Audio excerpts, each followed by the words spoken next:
Hi there, hope you're all keeping well and hope you are keeping well too. It's Marty from Marty's Classic Cars. Join me today, so thank you for tuning in. I'm doing a video on a minor service for my Saab 9.3. The usual procedure I go through to change the oil is first of all to take the car out for a bit of a spin, bit of a run, get the heat in the oil and the engine up to temperature, so when I drop the oil it's all nice and hot and it comes at fluid and you get a good drain. And I'll take you through that as I do it. So first thing I want to do is obviously start the Saab up.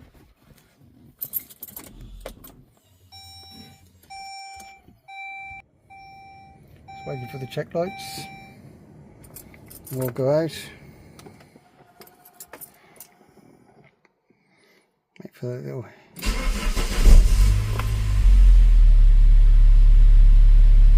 fuel. Fires into life. And the first thing I do when I'm starting the car is also to run through the gearbox selectors, as it's an automatic, for a few seconds to let the oil go around the gearbox, in park, in neutral, then in drive again, back to neutral, back to reverse, so I can reverse it out the garage. So I'll just take her out now.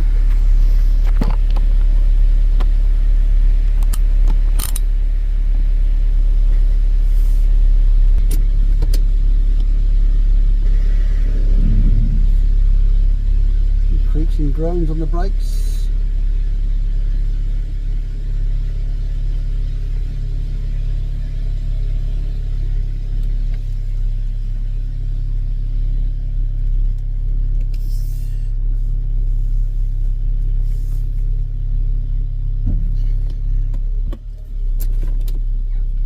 Shut the garage down while she's warming up.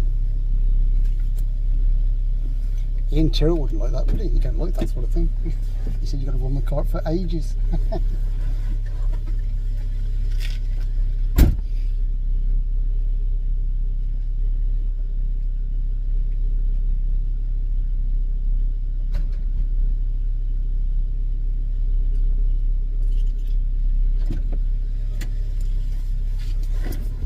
He's wrong there actually. You shouldn't keep a car ticking over forever in a day when you warm it up, because there's no load on the engine, and what that does, that potentially can give you premature wear on your piston rings if you've done over a long period of time, and that way the car starts burning oil. So I only warm it up for like, I don't know, 30 seconds or so, but I do take the car gently on a run first before I open up the ports, so to speak. So as Harry would say, we're just taking up the drive here, get on some better roads where we can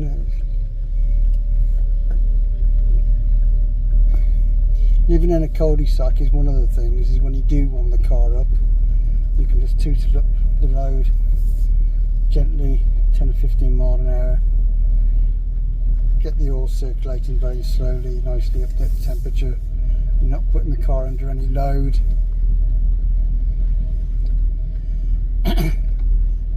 Excessive load whilst the engine's cold. So living in a cul-de-sac has its advantages like that. I can understand if people want to do that sort of thing, and they sometimes have to turn out onto a main road and they're facing all the rush hour traffic and everything.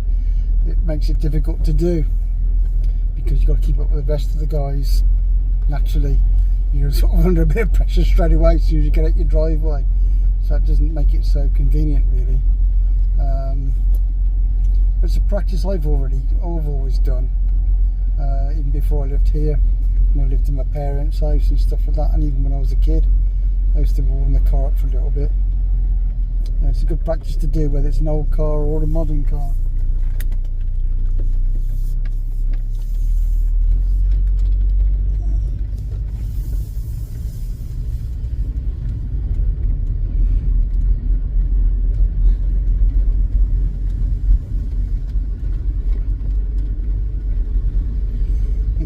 main road now, there's no traffic around, so I'm not going to get in anybody's way or anything like that. I haven't got Mr. Mondeo man or whatever screaming up my backside, pipping his horn, telling me to get a move on and this sort of thing. So that does happen sometimes. I just come up this road and I get up the cul-de-sac, and what happens then is a couple of magpies up in front.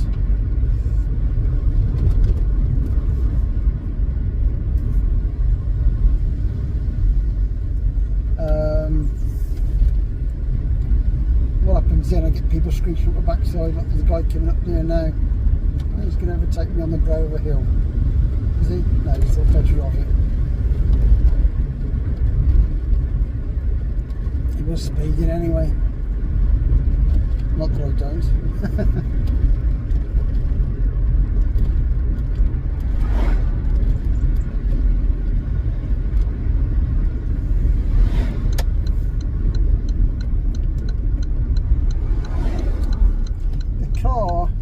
When I spoke on my last video, I mentioned how I thought the car was getting hotter, and because we'd had the ambient temperatures what we have over the last few weeks, I mean, it was in sort of 80 odd degrees in English money, as we used to talk in Fahrenheit, and it was getting hot a little bit in traffic and so on. It's understandable. Didn't overheat. Fan comes on okay, fine. I noticed it came on a bit more than usual. That seems to have settled down now. The other day, the weekend, I was out somewhere. The temperatures were a little bit cooler anyway. The car was well wound up, so I floored it, give it a blast, and engaged the turbo, and the car took off down the road. Went up to a naughty speed, shall we say. And really opened up the ports, and that seems to have settled everything down. I don't know why, but certainly the coolant seems to be very clear and on the mark where it should be, so there's nothing untoward as far as I can tell. But I've got a thermostat to put in the car, which I'll do as a matter of service rather than as need, so we do that as well. On a two-stage service. Another nice day today.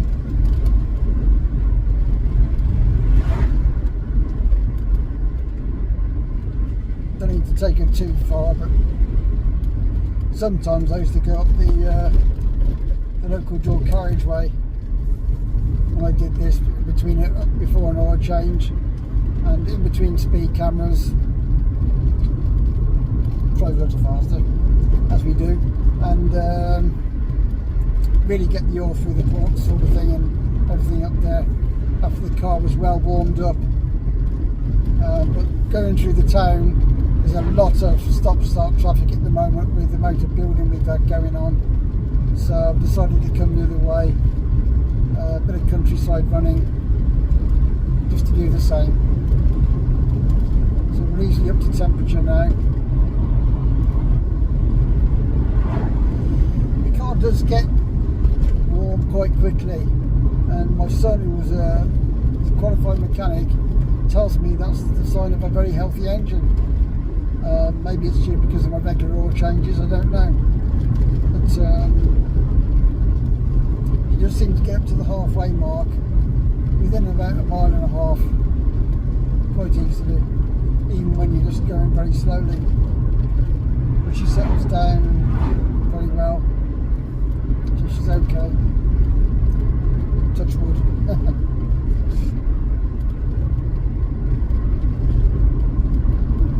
I haven't got somebody else filming me today, so my other half's at work, so I haven't got her doing the grateful filming as she's done in the past, hence you're facing me in the driving seat.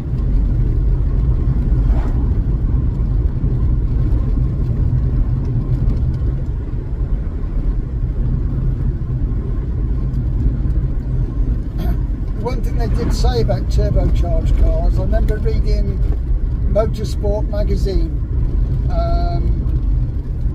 This was some years ago, in the early 80s. It was when the Lotus Esprit Turbo came out, just before Roger Moore had his in For Your Eyes Only, and in the James Bond film, and the turbo bottle had come out, and Lotus has said at the time it's best to run the car for about 5 miles before you really start extending the car to engage the turbo, which I can understand that, waiting for everything up to temperature and that, especially putting it through a turbo to making sure everything's fluid and so on. And I should imagine in a car like that you'd want to put your foot down as quickly as you can to have some fun in it. But yeah, that was good advice, I think. I'll stick to that sort of same thing with the Saab, really. I've only been going at 2,000 revs up the bank here.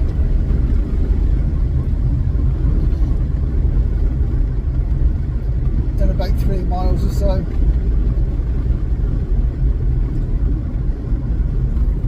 On the way back on the way back, given the space, I shall open up the ports a bit.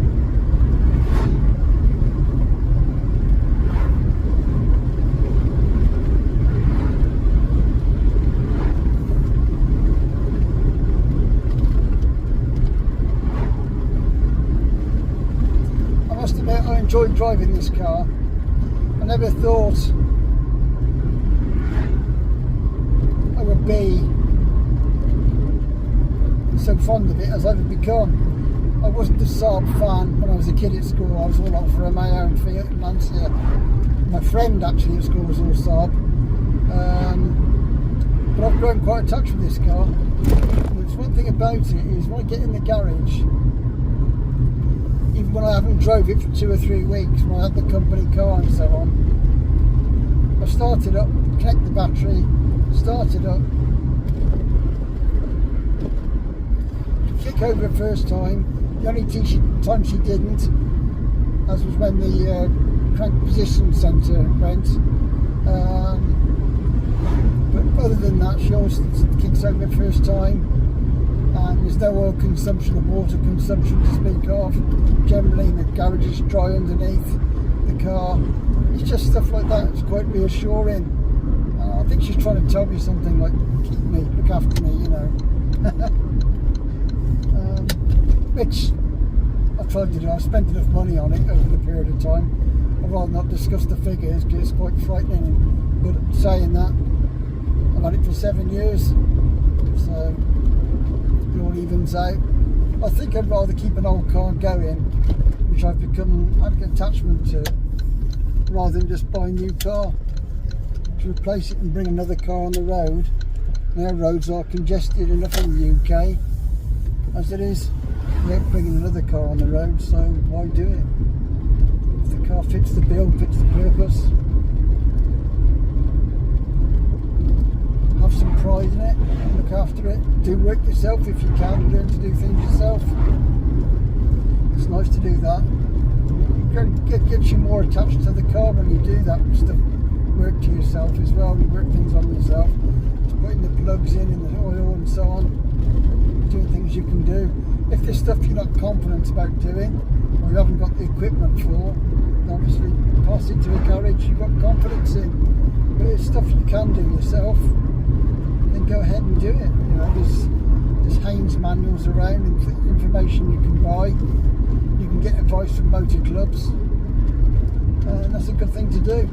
It actually gets you more attached to your car, and makes you care for the car better and drive the car better because you look after it better.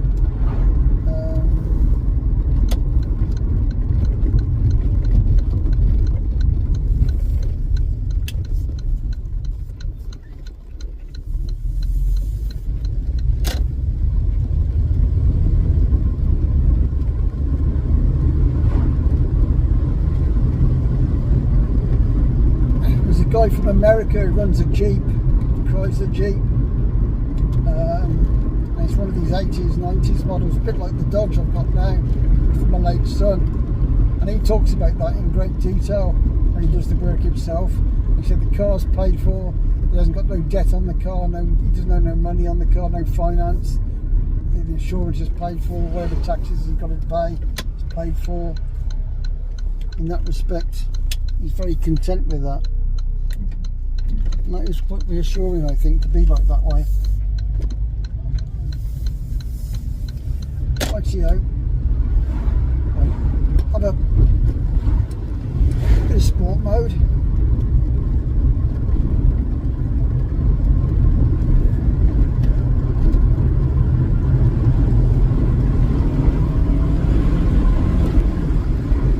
It's 5,500 revs for you, and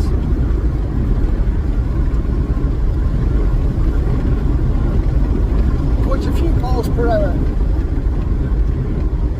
She got there very, very quickly.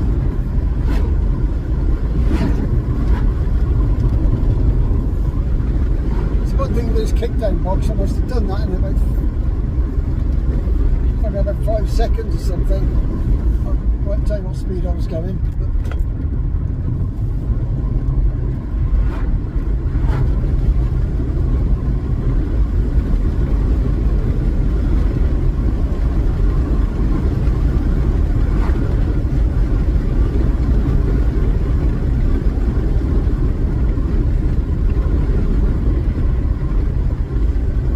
sport now as it comes down the hill.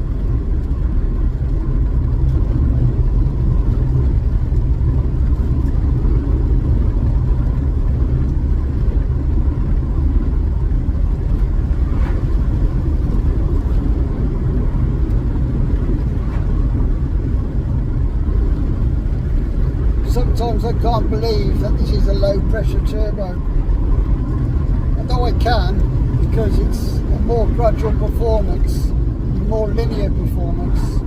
It's not a great big gulp when the turbo kicks in and wallop, you know, sort of thing. In some way that makes the car a bit more pleasant to drive, but it still surprises me the poor performance it has for what is considered just a low pressure turbo. It's very usable performance. It's not 0 to 60 in sort of 4 seconds flat or anything silly like that. It's just performance like 30 to 50, 50 to 70 and beyond. Stuff like that for overtaking purposes. You can just kick down, boom, go past a couple of cars and lift off and just, you know, settle down again. So Saab picture the turbo to be engage the turbo as and when you need it. Performance they describe as and when you need it.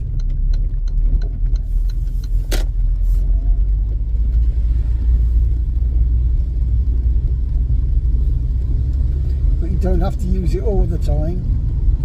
Naturally, you can ease back the throttle, not engage the turbo, and just tootle along, which she does admirably as well. There's no sort of high tune hiccups, shall we say, where the car pootling around town, although it does respond better when it's had a good run. I've always felt that, but that's the same for any car anyway.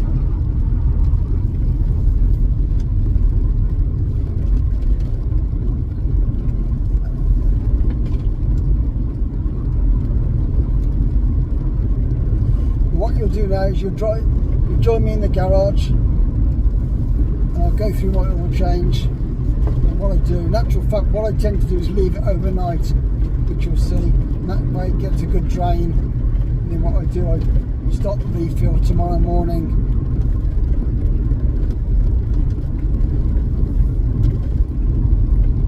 I was trying to pick an opportune time. I'm not going to be using the car first thing in the morning, so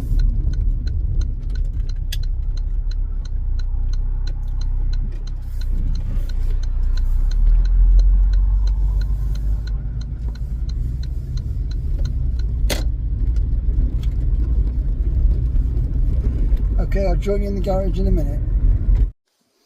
Hi, we're back in the garage. So I've opened the bonnet with the Saab, ready for the oil change. Now the first thing I do, you have to excuse me, I'm doing this with one hand and holding the camera with the other, is a bit of plastic. Put this on the floor, underneath, so I don't get oil everywhere. There's a chance of me doing that.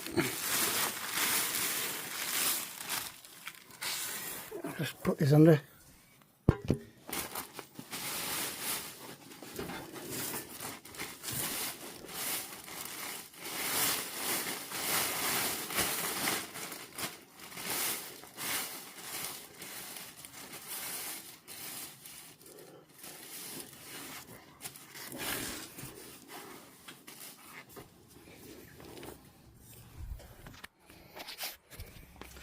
That goes under the car, like so. Keeps the floor clean.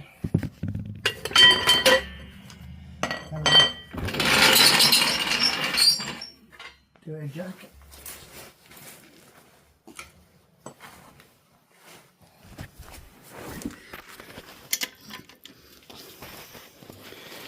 Jack it up from the front. There's a cup on the front rail in the centre, which you put your jack into, which is a jacking point for the Saab.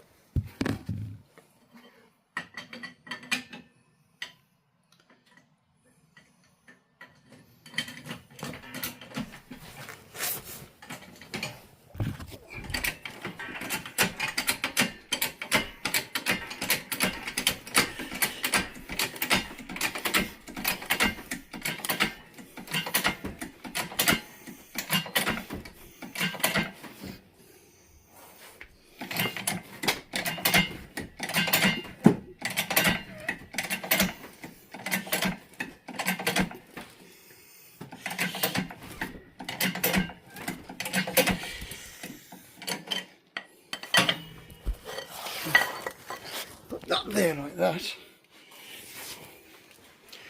What I will do is get my utensils to drain in my oil. I actually bought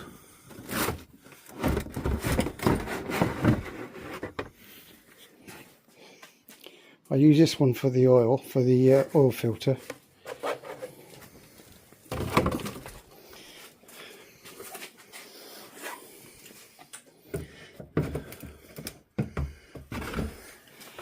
I've had this for don't know how long, but it's probably since the 1990s, which I've used always for taking the oil to dispose of it in the tip.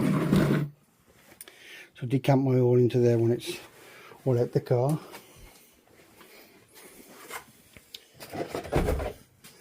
And this is my purpose oil drain can, oil drain, which I use, which is very convenient. I actually bought this from parts from Saab on their website. I don't know how much it holds, but I think it's about 8 or 9 litres. The Saab only takes 4. And you've got this centre position here to put your sump plug on or something like that, if you haven't caused it falling into the oil.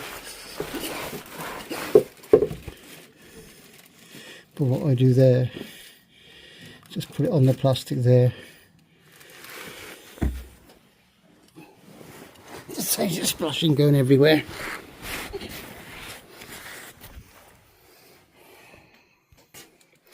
There is a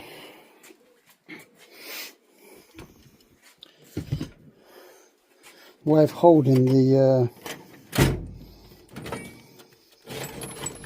plastic container, so it goes straight into it. What you've got to be very careful of is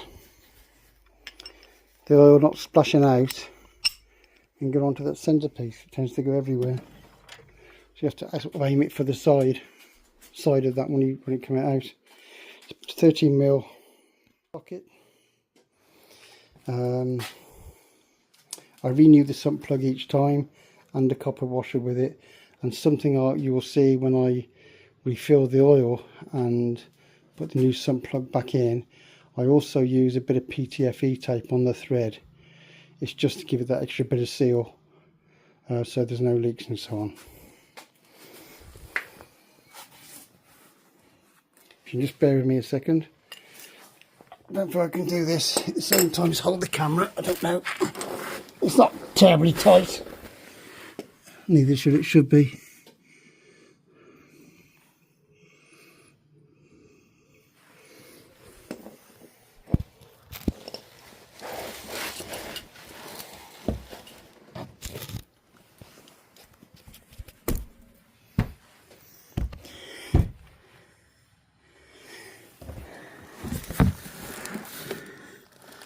As you can see, that probably not focused well. Oh, there. What I tend to do, you only took a quick turn to loosen it. You shouldn't put them in over tight, just tight up as quick as you can, nip it up, sort of thing. Then I just use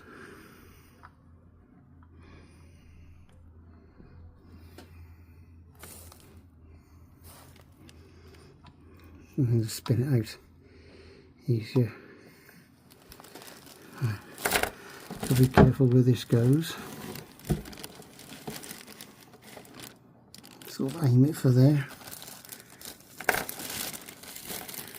It goes on that centerpiece, as I said before. Tends to splash a bit. So I'm under the car, Joe. I'm recording.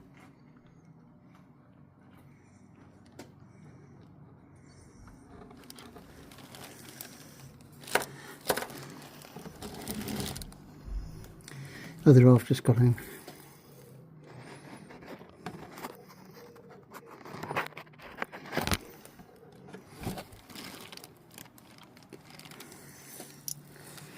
I think I'll just take my watch off before I do this.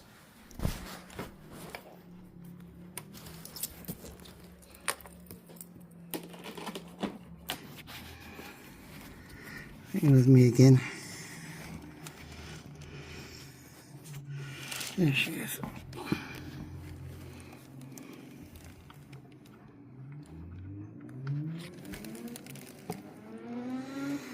Oh, looking still very clean, just a light brown.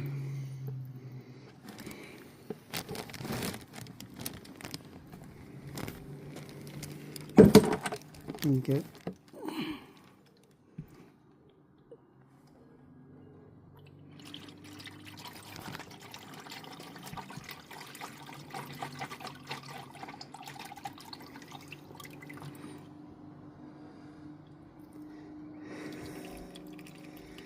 Now what I do with that is let that drain overnight.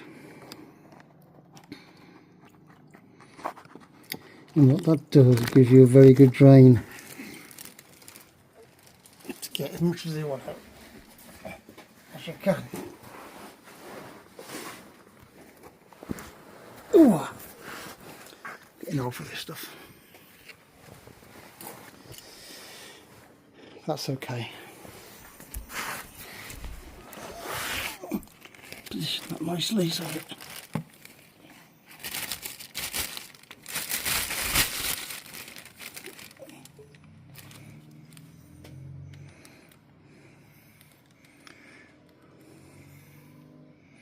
and what you can do as well,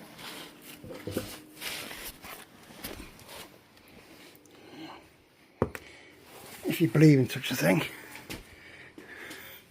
just open your oil cap like so, let gravity do its thing.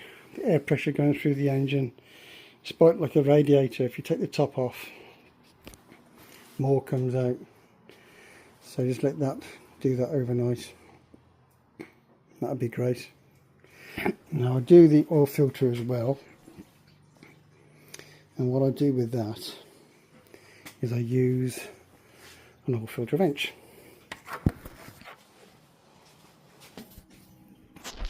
I've got one of these. It's called a Clark from Clark's, where you get from Machine Mart. Basically it's got a 3/8 thing in there, and you just use it the socket way. It grabs hold of the oil filter, as you can see at the end, just clasps hold of it, and you just get that initial spin on it. Once you've untightened it, you can then undo it with your hand, really. Be careful as you do to make sure you take the seal off with it as well, and don't leave the seal on. But that's quite straightforward, this, because the surface it's mounted on is very flat. It's not set in a groove or anything like that. It's just quite easy to see. So I'll do that now, and I'll put the other tub to catch the oil by the oil filter housing.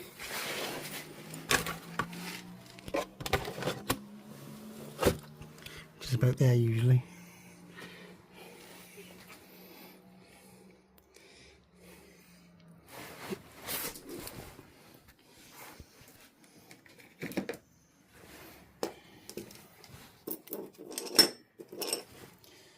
Move things out the way.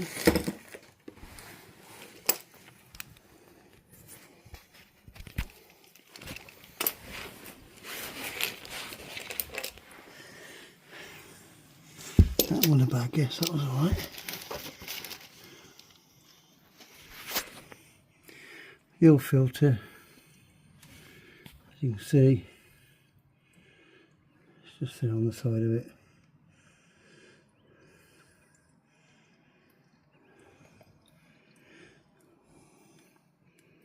And what I have to generally do is get round the other side of the jack to take it off. Or maybe I can do it from this side, I think it'd be alright.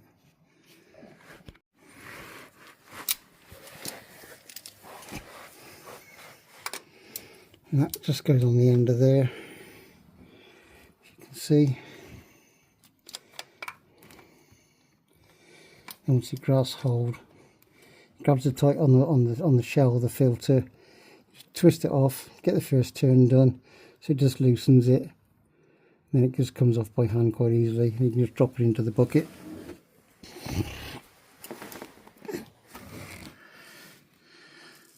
So I've basically done there, just spin it for the first quarter of a turn or so. It's very hot, I must admit.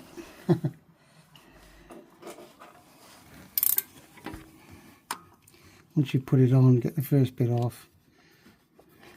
You can do it with a screwdriver, hammer a screwdriver into it, or a sharp device, then turn it that way. I used to do that years ago before I had this. It's not the best, easiest thing to put on, to be honest, because you've got to get it to grasp.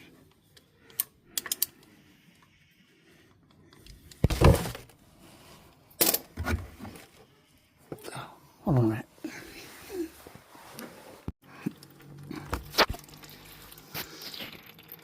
You can see the oil just dripping there nice and easily. Light brown in colour. Try and get most of it out.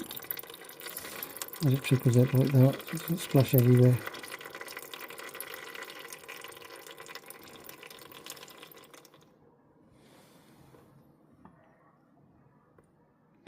You still get a clot of oil sometimes in the filter, it comes out.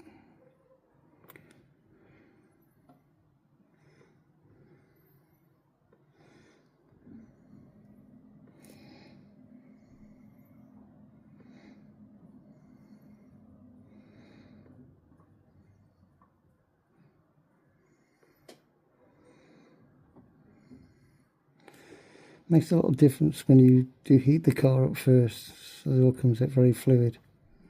Helps to get more oil out the car.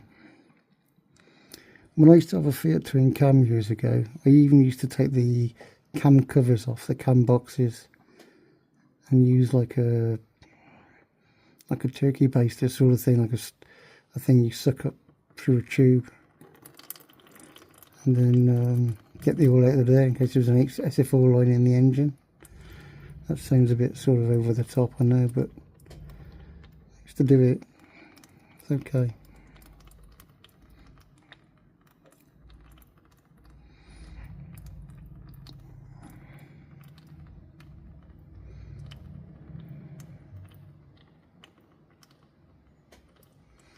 She's only on 1 or 2 threads there now, so get the remainder of it will come out.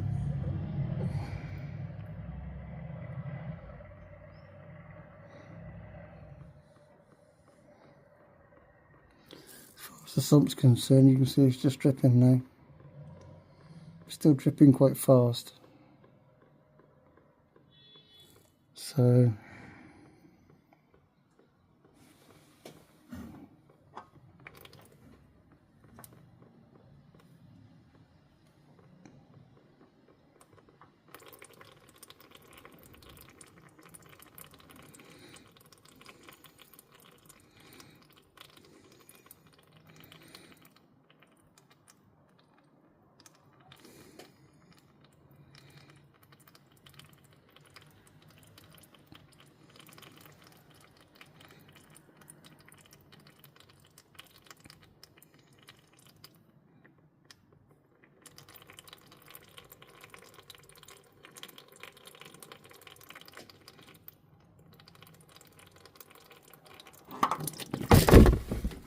I want to do that.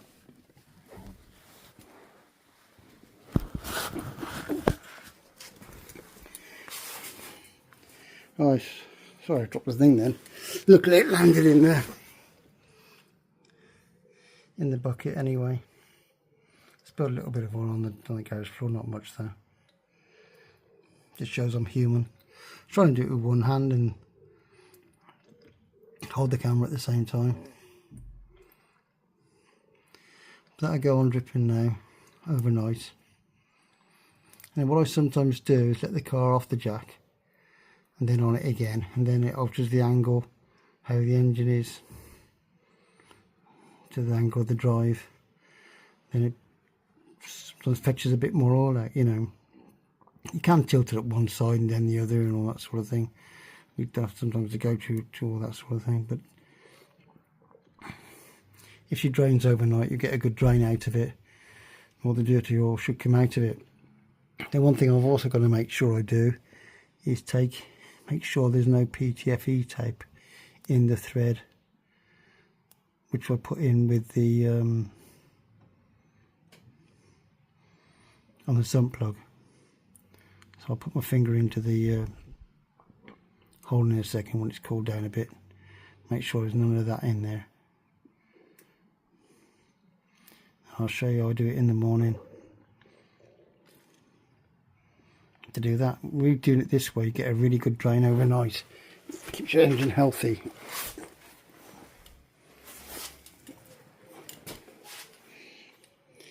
So you'll join me tomorrow morning. I will take the car off the battery because I will obviously do the plugs as well at the same time.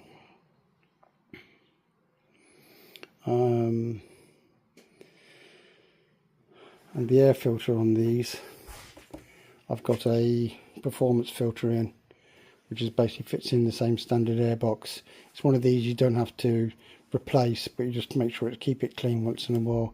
You can buy special oils to do that. You can do that once every 12 months or something, but they usually stay quite healthy as they are for a while. Okay, so I'll see you tomorrow morning. Thank you very much.